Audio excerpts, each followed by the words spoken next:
Assalamualaikum warahmatullahi wabarakatuh. Kita akan sharing tentang persiapan lainnya yang harus disiapkan sebelum launching para jagoan Neon Junior. Kemarin kita sudah bahas apa aja yang harus dibeli ketika menyambut bayi mau lahir ya. Kalau kali ini tentang apa-apa sih yang harus dibawa atau disiapkan saat akan persalinan.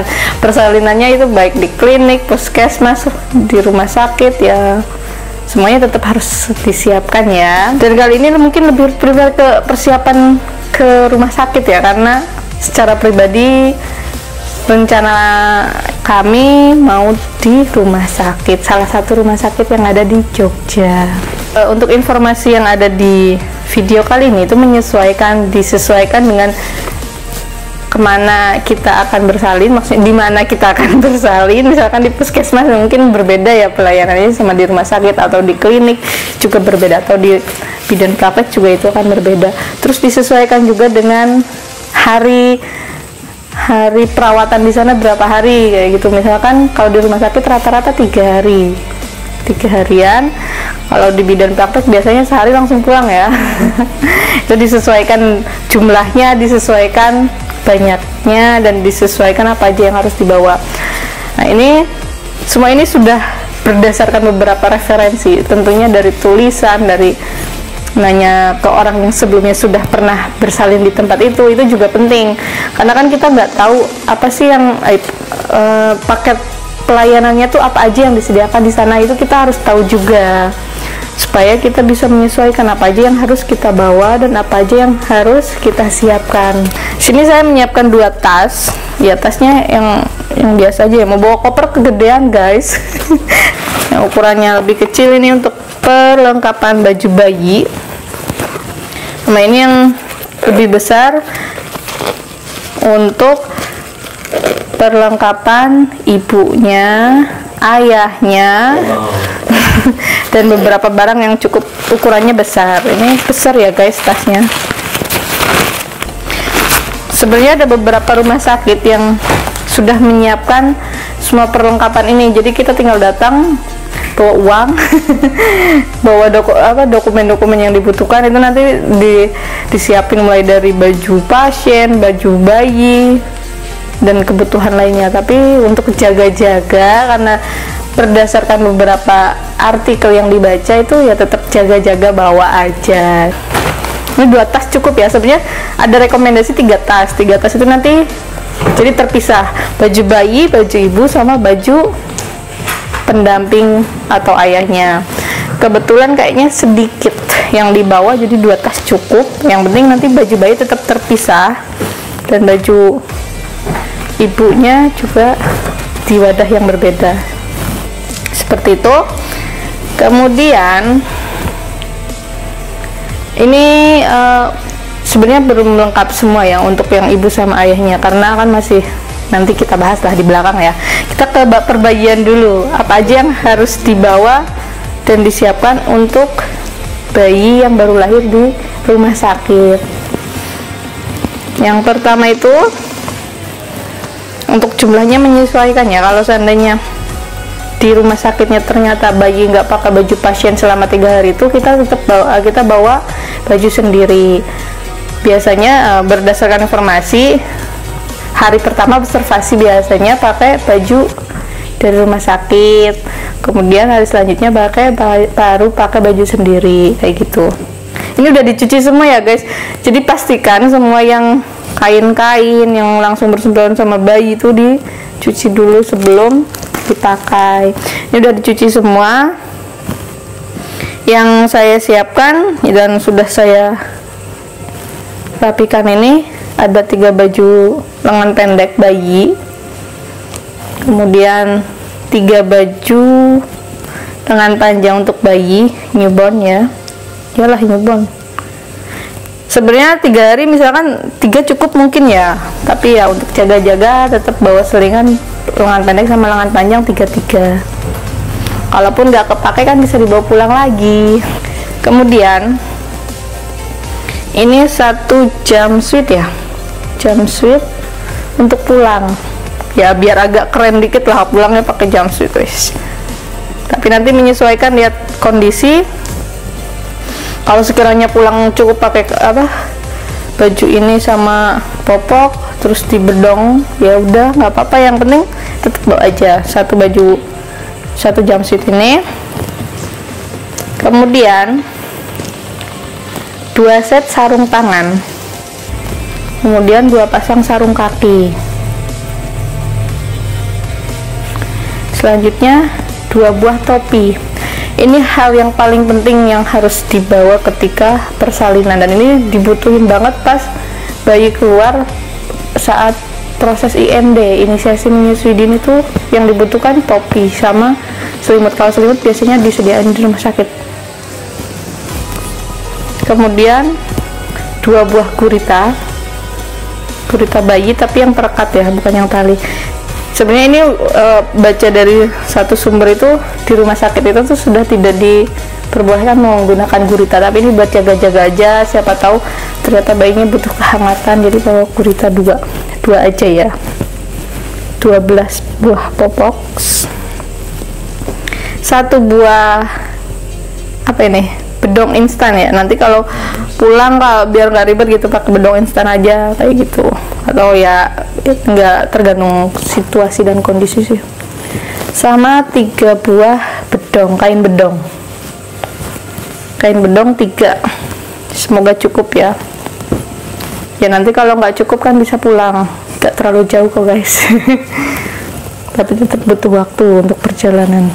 Kemudian handuk ini sebenarnya ya, informasi yang didapatin itu udah dapat dari rumah sakit, cuma buat jaga-jaga aja, tetap bawa handuk.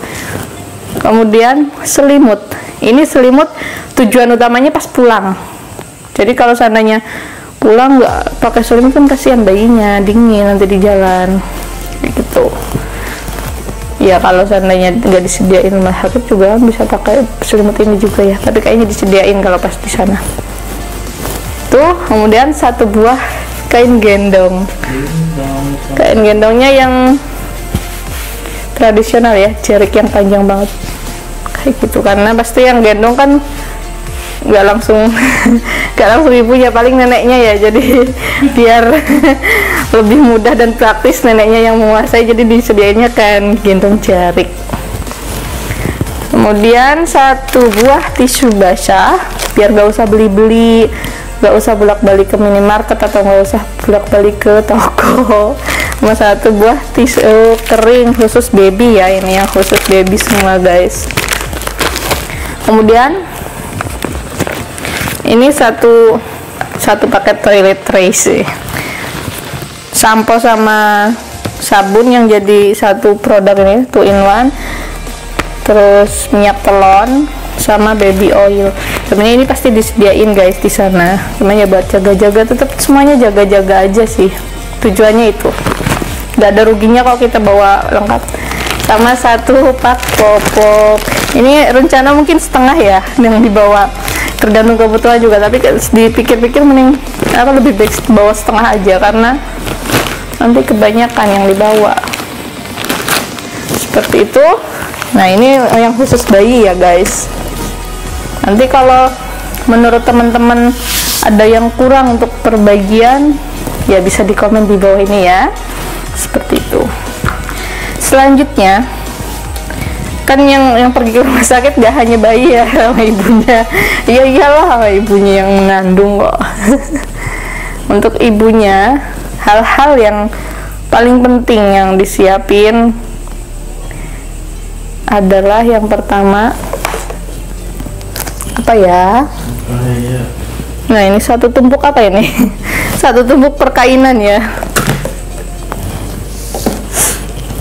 Ini menyesuaikan, biasanya kan setiap orang beda-beda, sukanya pakai apa, nyamannya pakai pakaian seperti apa. Kalau ini ya berdasarkan di bayangan saya dan dapat beberapa masukan, yang harus dibawa itu 2 kain sarung salah.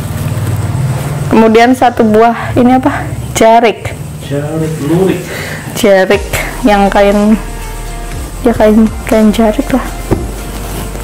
Kemudian daster Ini daster yang menyusui, untuk menyusui, jadi kancing depan. Usahakan lengan pendek sama satu setel piyama. Mau daster semua ya nggak apa-apa, mau piyama semua nggak apa-apa. Ini pengen bawa dua aja, daster iya, piyama iya, yang pasti semuanya kancing depan untuk supaya memudahkan untuk menyusui. Kalau kita berjilbab, berkerudung, jangan lupa bawa kerudungnya yang recommended itu kerudung instan yang agak besar ya guys, supaya ketika ada tamu atau ada tamu posisi kita lagi menyusui kan bisa pakai kerudung. Ya sebenarnya lebih praktis lagi pakai apron atau sarung yang untuk khusus penutup menyusui itu, tapi karena belum ada jadi ya udah bawa kerudung aja satu yang agak besar. Kemudian kaos kaki.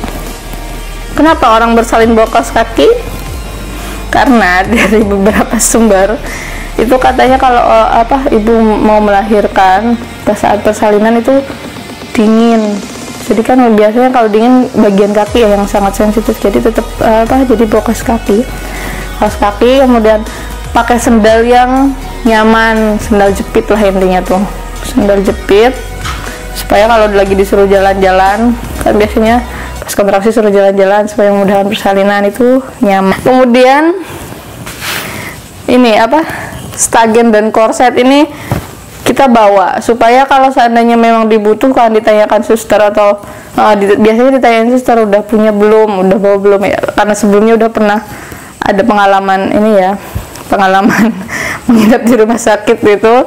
Jadi daripada ngedadak beli mending disiapin dibawa dari rumah. Ini yang stagen yang modern itu, modern yang ada pakai lekatnya. Stagen yang manual tetap dibawa aja dulu karena 3 hari itu lumayan lama ya. Kemudian gurita, ini gurita yang banyak talinya itu loh. Dan biasanya dari 4 korset dan stagen ini perlakuannya beda. Ketika melahirkan normal yang boleh dipakai yang mana aja itu, yang kalau normal itu boleh yang mana aja, tapi ketika sesar itu yang direkomendasikan biasanya cuma gurita doang. Jadi menyesuaikan, kayak di bawah 4-4-nya, semoga bisa lahiran normal. Jadi bisa milih mau pakai yang mana yang nyaman kayak gitu. Kemudian untuk ibu, masih dalam perlengkapan ibu, jangan lupa bawa permake upan. Karena kita kan mau nyambut buah hati tercinta, jadi tetap harus terlihat cantik ya guys. Ya minimal lipstick, moisturizer, sama bedak. Oh iya, satu lagi parfum, tapi nggak keambil tadi. Ya minimal itulah. Terus kan supaya kalau ada tamu atau ada yang jenguk gitu kan, nggak jenguk bayinya aja, jenguk ibunya juga, terlihat ya enak dipandang kayak gitu, meskipun terbatas gerak kayak gitu guys. Kemudian untuk lain-lainnya yang perlengkapan ibu yang nggak bisa disebutin di sini, macam underwear dan lain-lain, itu menyesuaikan dan disesuaikan sama kebutuhan masing-masing. Biasanya beda-beda, tapi yang paling penting ini aja dulu yang ada di tas untuk persalinan. Dilanjutkan ini hand sanitizer yang buat pengganti cuci tangan itu loh, ini dibawa. Selanjutnya ini guys, kemarin sempat kelewat juga sih ini, yang padahal ini udah disediain. Ini tuh dibawa, biasanya ya mungkin hari pertama kedua belum banjir, tapi tetap persediaan aja, ini dibawa. Kemudian sama ini softtek maternity. Dari beberapa informasi yang didapat itu 1 pak katanya nggak cukup, bawa dulu 1 pak nanti baru menyesuaikan. Kemudian satu lagi yang pampers lansia itu masih OTW pencarian guys, itu harus disiapkan juga. Yang orang ibu dan ayah harus bawa adalah buku catatan kehamilan, buku pinknya ini harus dibawa guys, karena di sini kan ada riwayat selama pemeriksaan itu bagaimana kondisinya apa aja kayak gitu. Kemudian Hasil-hasil USG selama pemeriksaan juga dibawa.